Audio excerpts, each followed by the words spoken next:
জানিয়েছে 40 জন ব্যক্তি যদি নামাজ আদায় করে ওই ব্যক্তির কবরে পুরো আযাবটা যদি আমার আল্লাহ মাফ না করে দেয়, আমার আল্লাহ অনেকটা কবরে আযাবটা হালকা করে দেবে।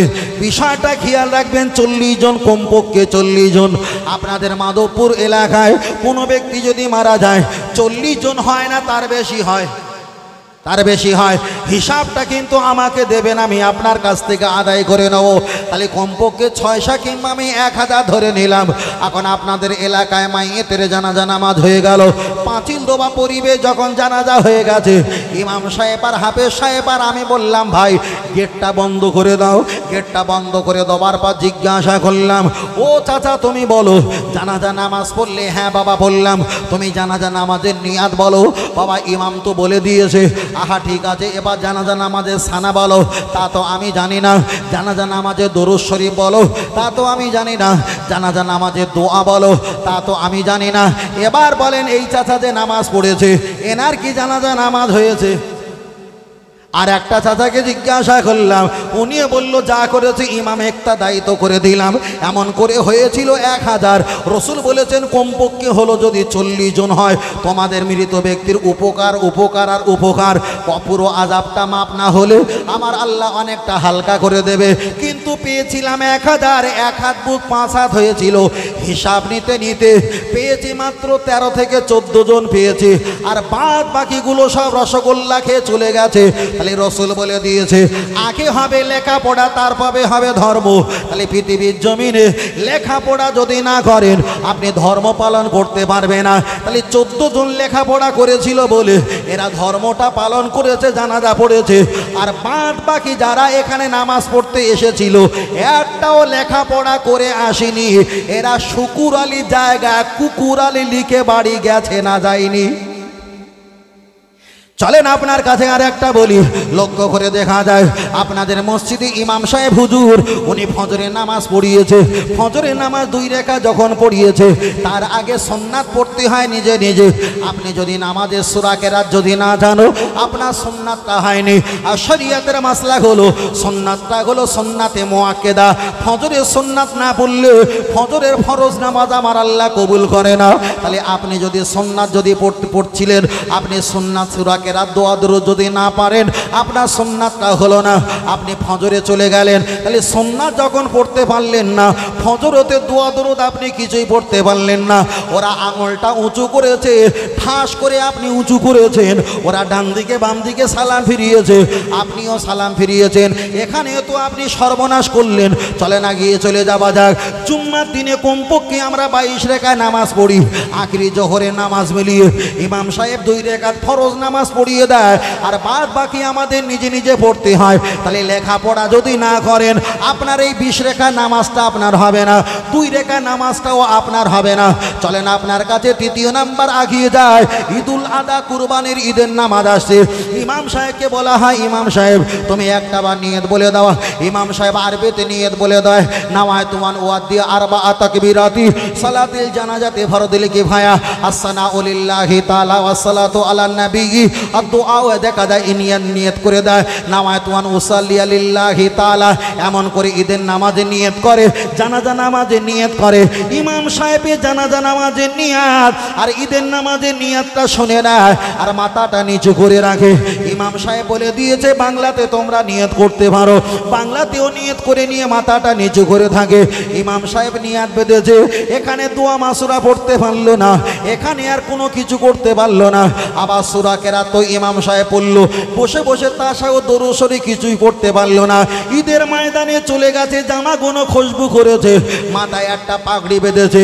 আর ঈদের নামাজ পড়ে এসে হরিকতি আমলকি বয়রা অর্জুল কালমেঘ রজনী বিমাল তুলসী শেখর শান্তি মোসাফি দিলবার এগুলো গালে দিয়ে আর বোনকে ফোন করে বলছে আমাদের ঈদের নামাজ 8টা হয়ে গেছে, তোদের এখন হলোনি।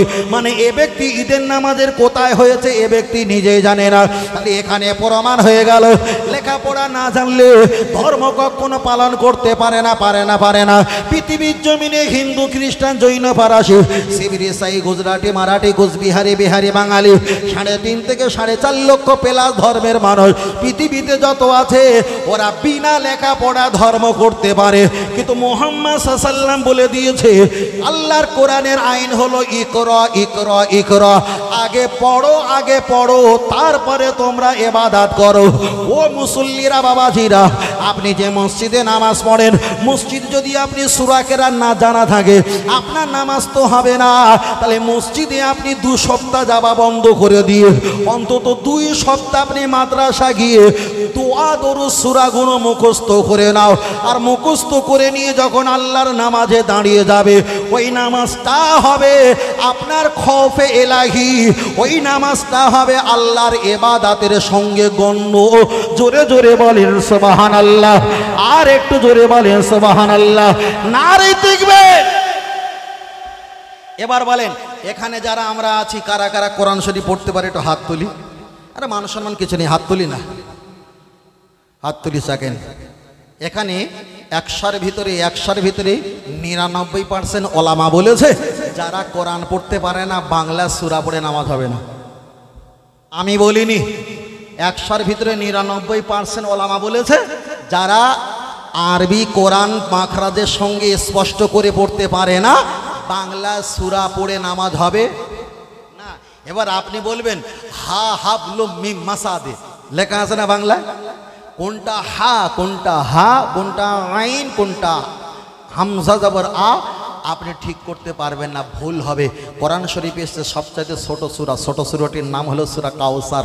ইন্না আতাইনাকাল কাউসার ফাসাল্লিলি রাব্বিকা ওয়ানহার।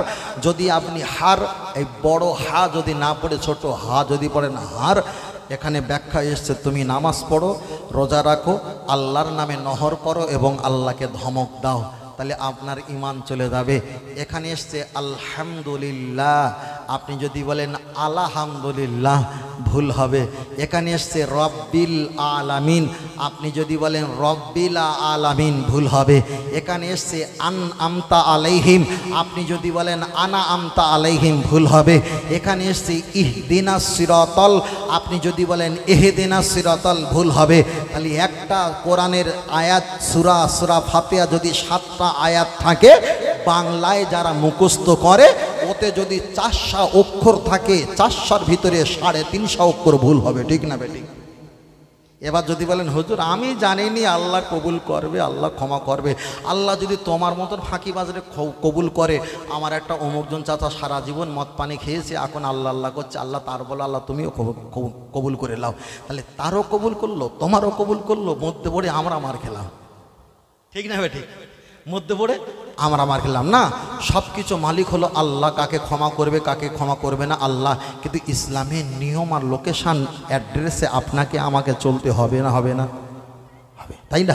চলেন ও আমার সোনা মানিকেরা, চলেন একটা বার এগিয়ে যাওয়া যায়। আমি আপনার কাছে বলছিলাম জানাজা নামাজ সম্পর্কে, চলেন আপনার কাছে আর একটা বার বলি। আমরা জানাজা মাইয়েতের দাফন কাফন করার পর আমরা যখন মাইয়েতকে কবরে ঢুকিয়ে, কবরে যখন প্রবেশ করিয়ে দেই, প্রবেশ করিয়ে দেওয়ার পর আমরা একটা কি দোয়া পড়ি, মিনহা খলাকনাকুম ওয়া ফিহা নুঈদুকুম। নতুন করে কোনো ব্যক্তিরা বলছে মিনহা খলাকনাকুম, তোমরা যে দোয়াটা পড়ো এই দোয়াটা মাটি দেওয়ার দোয়া নয়। চাইলে আমি আপনাকে অনেক কোটা দলিল দিতে পারি, কিন্তু আজকে তো ওই পরিবেশটা রাখিনি, ওয়াজটা তো আজকে ভিন্ন রেখেছিলাম। তবু আমি আপনার কাছে সংক্ষেপ বলতে চাই, আমরা দেখা যায় মিনহা খলাকনাকুম বলে মাইয়েতকে মাটি দাফন কাফন করি। যারা বলছে না বিসমিল্লাহ বলতে হবে, এখন তারা ঠিক বলছে না আমরা ঠিক বলছি। চলেন একটাবার হিসাব করা যাক। আল্লাহ নবী মুহাম্মদ সাল্লাল্লাহু আলাইহি ওয়াসাল্লাম, ওনার একটা সন্তান ছিল, সন্তানটার নাম ছিল ইব্রাহিম। ইব্রাহিম বাচ্চা যখন দুনিয়া থেকে মৃত্যুবরণ করেছে, পর্দা নিয়েছে, দয়ার নবী আমার দোনো আইদিয়াকুম দুটো হাতের উপরে ভর করে হেঁটে হেঁটে কবরস্থানে গিয়ে তিনি দাফন করে দিলেন। আর দোনো আইদিয়াকুম দুটো হাত দিয়ে একবার তিনি বিসমিল্লাহির রহমানির রহিম পড়ে মিনহা খলাকনাকুম ওয়াহিদা একবার, অফিহা নুঈদুকুম একবার, অমিনহা নুখরিজুকুম তারাতান উখরা তিনবার তিনি লোকমা মাটি দিলেন। আল্লাহ নবী বলেছেন আনা বুইস্তু মুআল্লিমান আও কামা ক্বালা আলাইহিস সালাম, আমি হলাম তোমাদের মাতব্বা, তোমাদের শিক্ষক। তাহলে দয়ার নবী যদি আমাদের শিক্ষক হয়, নিজের বাচ্চার কবরে যদি তিন লোকমা মিনহা খলাকনাকুম বলে মাটি দেয়, পৃথিবীর কেউ আমাদের শিক্ষক নয়। শিক্ষকের শিক্ষক হলো আমার আপনার নবী।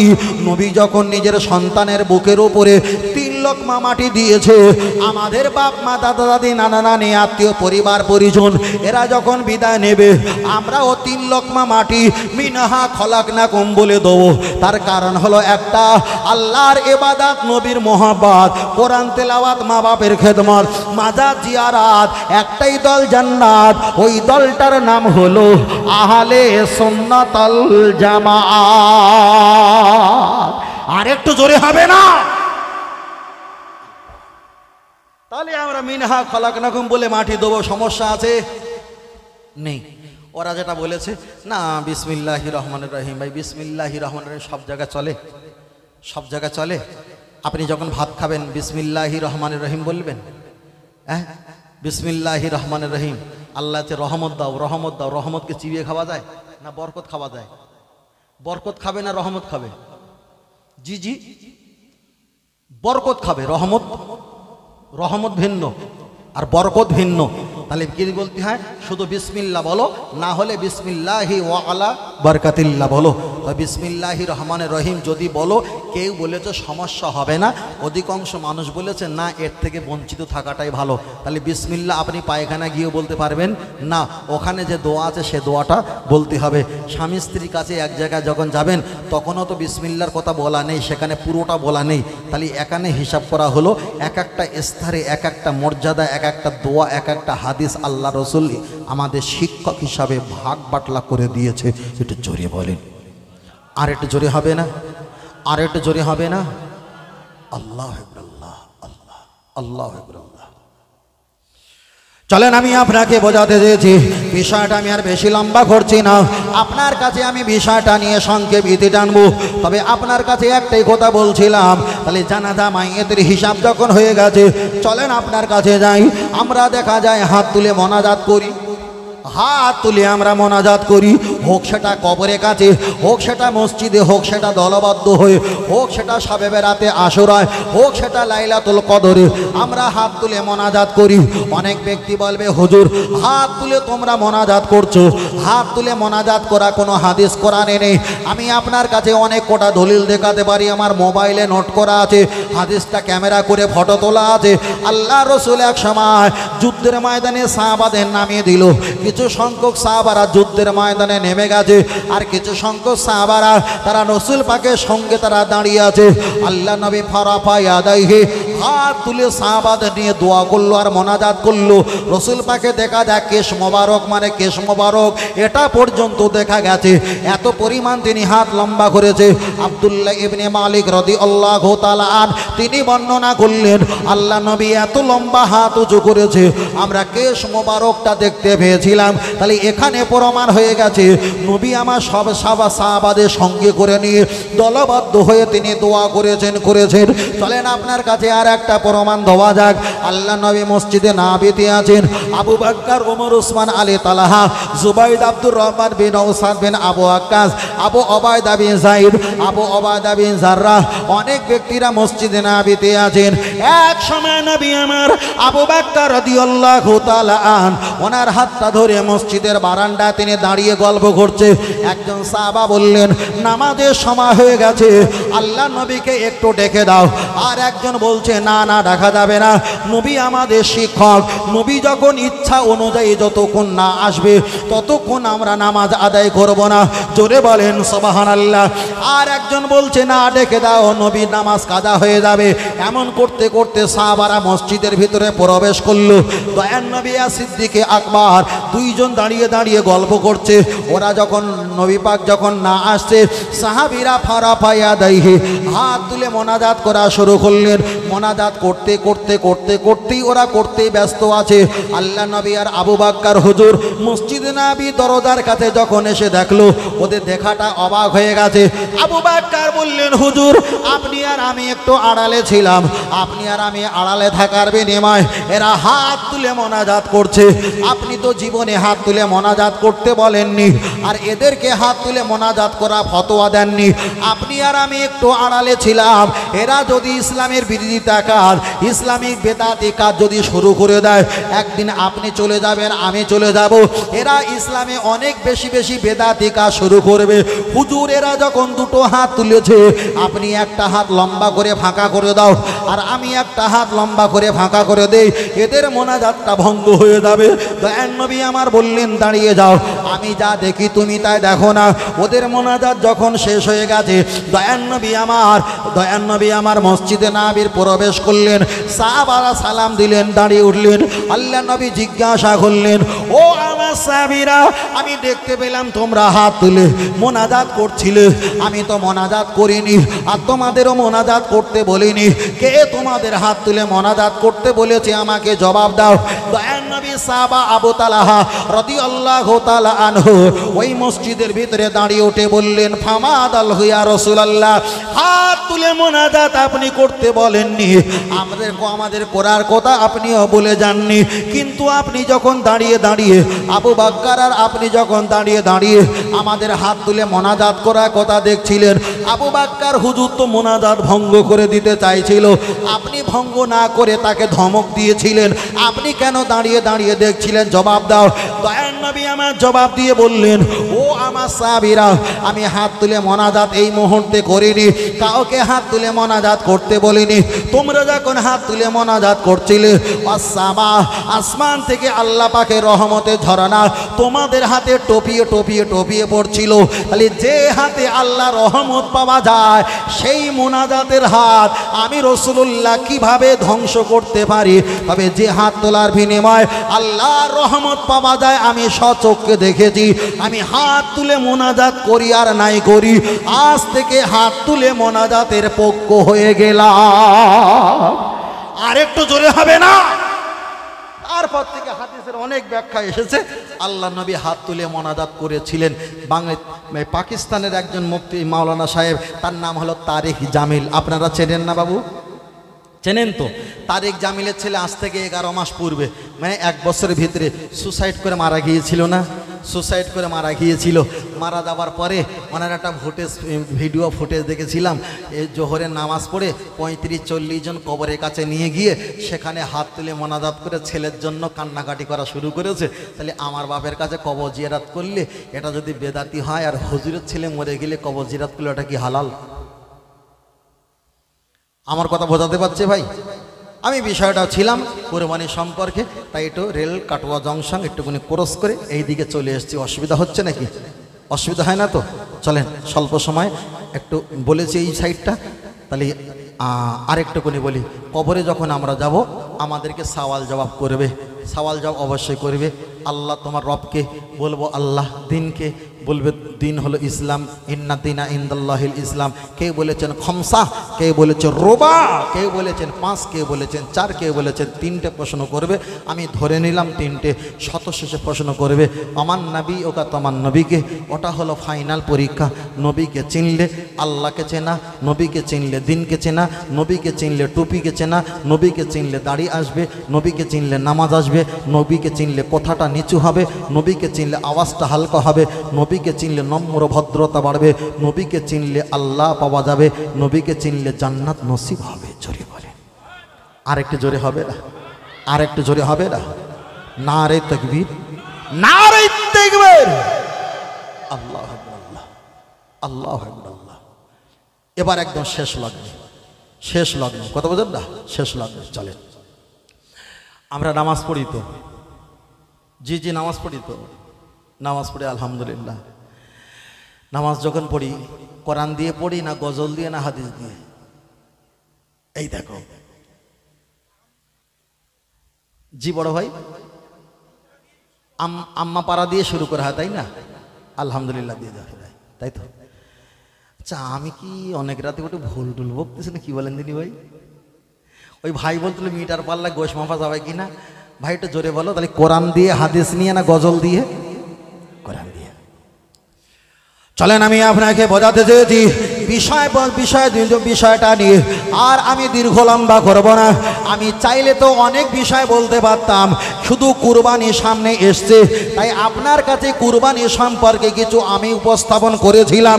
এবার আমি আপনার কাছে আর একটা কথা বলি, নামাজ পড়তে গেলে কোরআন লাগে না, গজল লাগে না, হাদিস লাগে? আপনারা বলেছেন কোরআন লাগে, নিশ্চয়ই আপনারা পাক্কা নামাজি নাকি দাদু ভাই? আলহামদুলিল্লাহ, তাহলে পাক্কা নামাজি আলহামদুলিল্লাহ। তবে চলেন আপনার কাছে বোঝাতে চেয়েছি, আপনাদের মসজিদে আজান হয়, এখন ধরে নেন 7:30টায় কিংবা 7:45টায় মসজিদে আজান হয়, কিংবা 7টায় আজান হয়, আমি ধরে নিলাম 7:30টায় 7:45টায় মসজিদে আজান হয়। আজান হয় কিসের জন্য? একটু আওয়াজ দেন। আজান হয় কিসের জন্য? নামাজের জন্য। তাহলে আজান দেওয়া হয়, মায়েদের মাথায় কাপড় নাই বলে আজান দিলে মাথায় কাপড় দিতে হয়, এর জন্য আজান দিতে হয় না। আজান দিলে গানের আওয়াজটা হালকা করতে হয়, এর জন্য আজান দিতে হয় না। আজান দিলে দোকানে শাটার বন্ধ করতে হয়, এর জন্য আজান দেওয়া হয় না। আজান দিলে খানা পিনা খেতে হয়, এর জন্য আজান দেওয়া হয় না। আল্লাহু আকবার, আল্লাহু আকবার বলে মসজিদে আজান দেওয়া হয়। এই আজানটা একমাত্র নামাজি মুসল্লিদের নামাজের জন্য ডাকা হয়। ও আমার দাদু ভাই, আপনি তো বলছিলেন নামাজ পড়তে গেলে আল্লাহর কোরআন লাগে, ভালো কথা, ভালো কথা। তাহলে নামাজের জন্য যখন মানুষকে ডাকা হয়, আল্লাহর কোরআন দিয়ে তো ডাকা দরকার ছিল।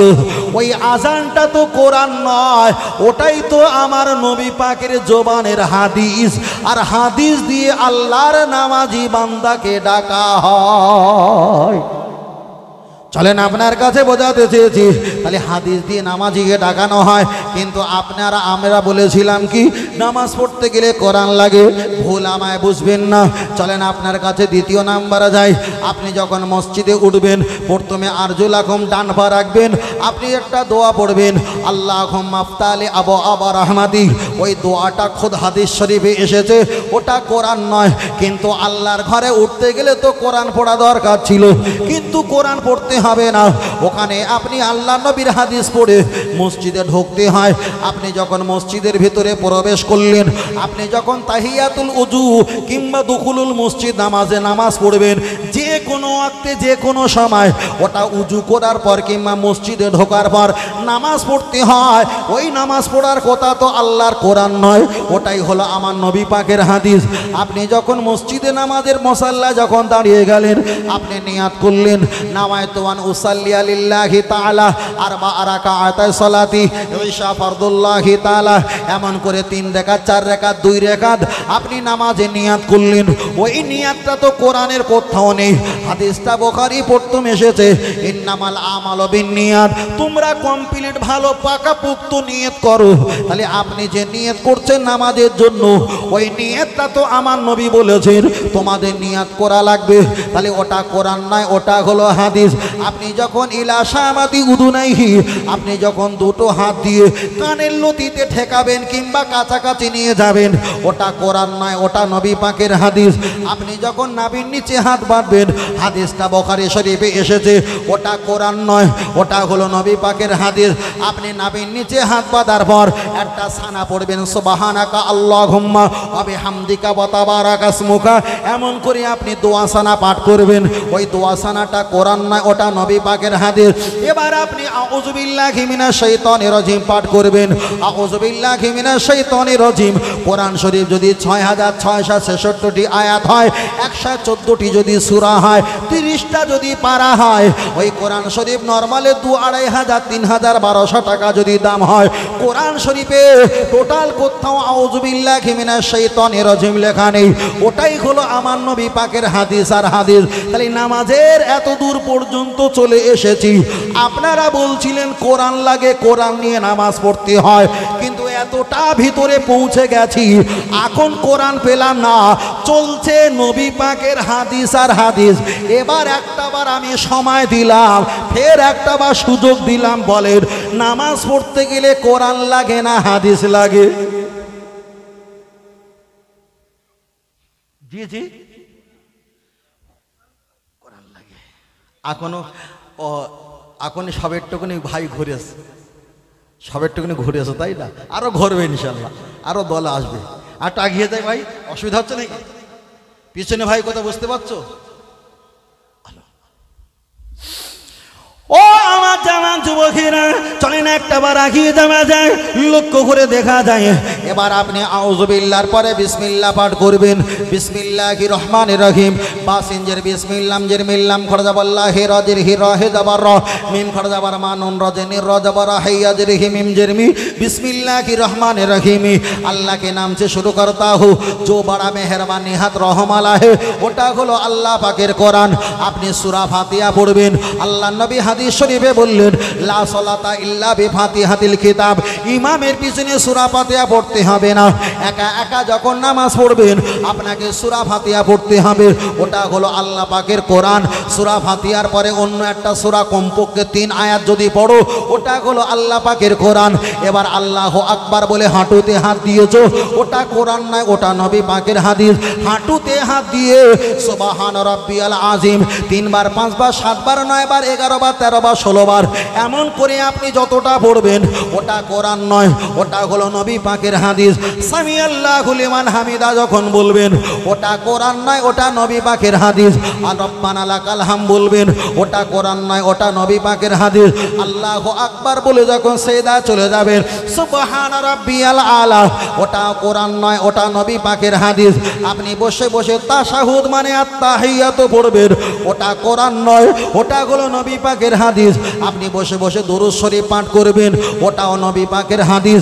আপনি বসে বসে দোয়া মাসুরা পাঠ করবেন, ওটাও নবী পাকের হাদিস। আপনি ডান দিকে সালাম ফিরাবেন, আল্লাহ নবী বলেছেন আসসালামু ক্বাবলাল কালাম, পহলে সালাম উনকে বাদ কালাম। দুনিয়ার কথা বলার পূর্বে তোমরা আগে সালাম দাও। তাহলে আমরা যখন সালাম ফিরিয়েছি, ডান দিকে সালাম ফিরানোটা হলো ওয়াজিব, আর বাম দিকে ফিরানোটা হলো যে সুন্নাত। এবার আমি আপনাকে বোঝাতে চেয়েছি, তাহলে আপনি সালাম যখন ফিরিয়েছেন ওটা হলো দেখা যায় হাদিস, ওটা হলো হাদিস, ওটা কোরআন নয়। আপনি যখন আল্লাহুম্মা আমিন বলেছেন, আল্লাহুম্মা আমিন কোরআন নয়, ওটা হলো হাদিস। সূরা ফাতিহার পরে আপনি আমিন বলেছেন, কোরআনে কোথাও সূরা ফাতিহার নিচে আমিন লেখা নেই, ওটা হলো নবী পাকের হাদিস। আপনি মোনাজাত যখন শেষ হয়ে যাবে, দেখা যায় দুটো হাত যখন মুখ থেকে মসাবা করবেন, ওটা কোরআন নয়, ওটা নবী পাকের হাদিস। মোনাজাতের শেষে আপনি বিরহমাতিকা ইয়া আরহামার রাহিমিন কিংবা পুরোপুরি কলেমা পড়বে, লা ইলাহা ইল্লাল্লাহ মুহাম্মাদুর রাসূলুল্লাহ সাল্লাল্লাহু আলাইহি ওয়াসাল্লাম। পূর্ণাঙ্গ কলেমা যৌথভাবে কোরআনে কোথাও নেই। কোরআনে এতটা এসছে ওয়াকাফা বিল্লাহি শাহিদা মুহাম্মাদুর রাসূলুল্লাহ, এতটা এসছে, কেটে কেটে এসছে, পুরোপুরি লাইনে কলেমা নেই। তাহলে ওটা হলো কোরআন নয়, কলেমা শরীফ পুরো, ওটাই হলো নবী পাকের হাদিস। তাহলে মসজিদে আজান দেওয়া ওটা হাদিস, মসজিদে ঢোকা থেকে নিয়ে নামাজের ভিতরে থেকে নিয়ে রুকু সেজদা সামি আল্লাহ রব্বানা লাকাল হাম তাশাহুদ আত্তাহিয়াত দরুদ শরীফ সব কটা ছিল হাদিস। আর সূরা ফাতিহা আর একটা সূরা ছিল কোরআন। তাহলে নামাজের ভিতরে কোরআন আর হাদিস মিলিয়ে যদি 10% করা হয়, তার ভিতরে 2% হলো আল্লাহর কোরআন আর 8% আমার নবী পাকের হাদিস।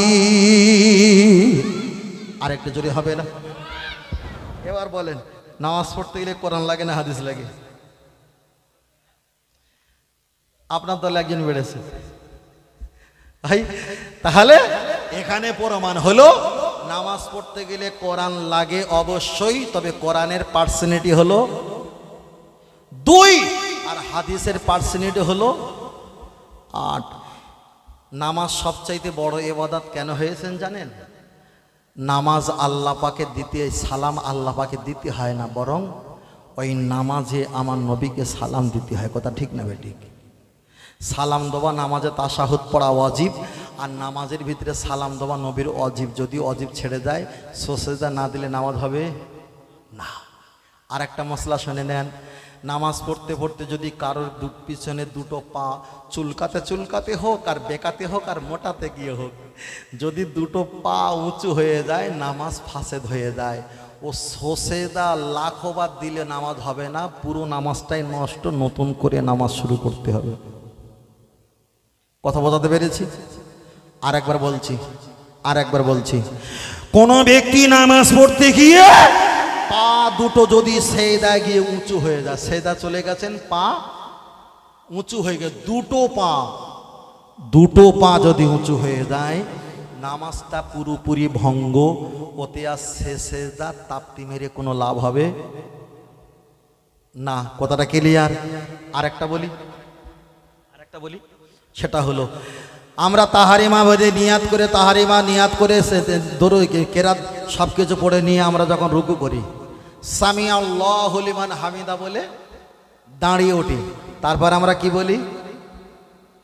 রব্বানা লাকাল হামদ। ওই বলা পর্যন্ত কমপক্ষে এক তসবিহ পরিমাণ দাঁড়ানো হলো ওয়াজিব। কত তসবিহ? আর একজন তো আল্লাহু আকবার রব্বানা লাকাল হামদ চলে গেল, কি হলো? 40 বছর কাজ করেছে, আল্লাহ দেখাচ্ছে, দেখ একটাও কাজের নাম ওঠেনি, অ্যাকাউন্টে টাকা ঢুকিনি, তাহলে দুটো জিনিস আমাদের ভুল হয়। এই দুটো জিনিস বলি যে চাইলে আমি কুরবানির মতো নামাজে কয়েক দর্জন মশলা বলতে পারতাম, বলছি না, শুধু দুটো জিনিস বলেছি। সেজদায় গিয়ে দুটো পা উঁচু করলে নামাজ হবে না, পুরোনায় নামাজ পড়তে হবে। আর সামি আল্লাহু লিমান হামিদা বলে রব্বানা লাকাল হামদ, ওখানে এক তসবিহ পরিমাণ দাঁড়াতে হবে। যদি আপনি না দাঁড়ান, সেজদা দিতে হবে। সেজদা না দিলে ওয়াজিব ছুটে গেলে নামাজ হবে না। কথাটা ক্লিয়ার থাকলো? আমি জানি না হায়াত কত দূর আছে। হায়াতটা তো কাছাকাছি, বুঝলেন না? হায়াতটা কাছাকাছি। আমার ভাইরা অনেকে মনে করলো হুজুর কি বলছে, কি করছে, হুজুর কি করছে না, কি করিনি ভাই, তাই বসবে চাষা বেলা হলে, বুঝলেন না?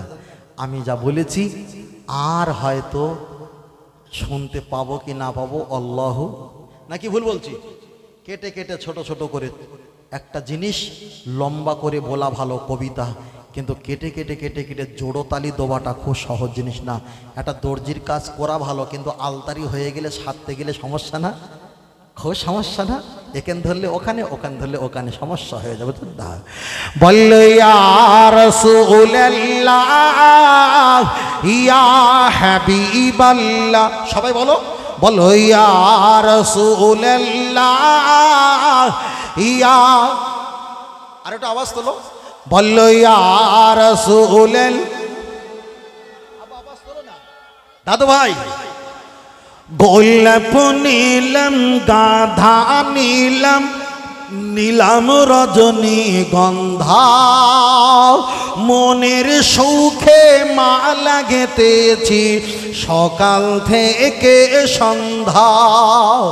তবে একবার দেখা দাও যদি ও গো কামলি ওয়ালা, একবার দেখা দাও যদি ও গো মদিনা ওয়ালা, হাসি মুখে পাঠাবো তোমায় হাজারে কি আমের নজরানা। বললো ইয়া রাসূলুল্লাহ।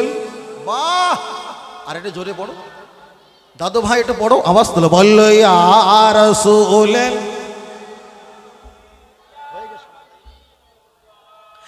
সাদা ফুলকে প্রশ্ন করি তুমি রংটি কোথায় পেলে, নূর নবীজির নূরানি দাঁত সাদা ছিল বলে। সুবহানাল্লাহ। আর এটা জোরে বলেন, আর এটা জোরে হবে না, আর এটা জোরে হবে না। সবুজ রঙকে প্রশ্ন করি তুমি রংটি কোথায় পেলে, জান্নাতি হুরে নারীর পোশাক সবুজ থাকবে বলে। আর একটু জোরে। তাই সাদা সবুজের দোকান থেকে তুলে গেঁথেছি মালা, সুযোগ পেলে দাঁড়িয়ে পাঠাবো হাজারে কি আমের নজরানা। তবে একবার দেখা দাও যদি ও গো কামলি আলা, একবার দেখা দাও যদি ও গো মদিনা আলা, হাসি মুখে পাঠাবো তোমায় হাজারে কি আমের নজরানা। বললো বললো ইয়া রাসূলুল্লাহ, আরো জোরে ইয়া রাসূলুল্লাহ। হলুদ ফুলকে পছন্দ করি তুমি রংটি কোথায় পেলে, হলুদ রঙকে পছন্দ করি তুমি রংটি কোথায় পেলে, নূর নবীজির নূরানি চেহারা হলুদ ছিল বলে। আর একটু জোরে হবে না, আর একটু জোরে হবে না, আর একটু জোরে বলেন। লাল ফুলকে পছন্দ করি তুমি রংটি কোথায় পেলে, ওহদ ময়দানে নবীজি রক্ত লাল ছিল বলে। তাই সাদা হলুদের লাল সবুজের দোকান থেকে তুলে গেঁথেছে মালা, আখেরি দোয়ার আগে দাঁড়িয়ে পাঠাবো হাজারে কি আমের নজরানা। তবে একবার দেখা দাও যদি ও গো কামলি আলা, একবার দেখা দাও যদি ও গো মদিনা আলা, হাসি মুখে পাঠাবো তোমায় হাজার কি আমের নজরানা। বললো বললো বললো বললো ইয়া রাসূলুল্লাহ।